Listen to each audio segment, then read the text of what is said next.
सुवर्णपुर धूमधाम रे पालित है संबलपुरी दिन।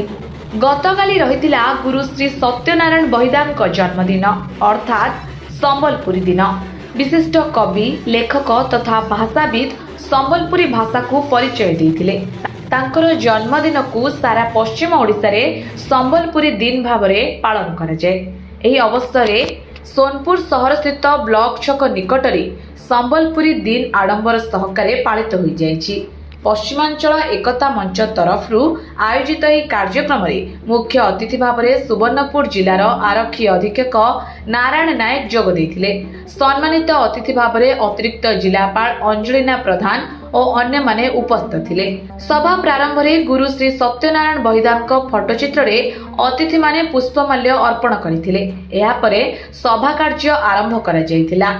अतिथि माने तांकर वक्तव्य रखी गुरु श्री सत्यनारायण बहिदार साहित्य सृष्टि सर्जनार स्मृतिचारण करथिले। संबलपुरी दिन पालनर महत्व संपर्क में आलोचना करने सहित एहार प्रचार प्रसार पई समस्त प्रकार सहयोग जोगाई देबाकू प्रतिश्रुति देथिले। एही अवसर में विशिष्ट कलाकार शाश्वत त्रिपाठी एवं सहयोगी मानक द्वारा सांस्कृतिक मनोरंजन कार्यक्रम परिवेषण करा जायथिला। विभिन्न शिक्षानुष्ठान छात्र छात्री माने मध्य नृत्य परिवेषण करथिले। एही कार्यक्रम को सोनपुर सहरर शताधिक लोक उपभोग करिसंती। सुवर्णपुर जिला प्रतिनिधि गंगाधर जान को report, dreams rider news.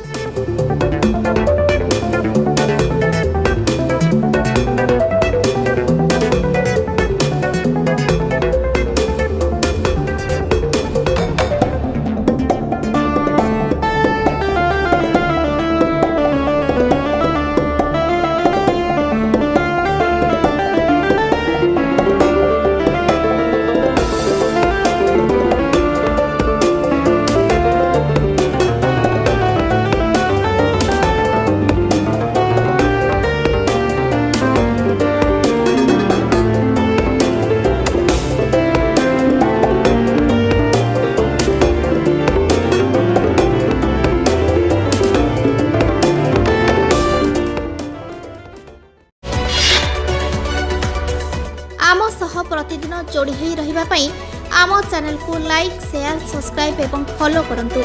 Dreams rider सबु समय रे आपन को सेवा रे।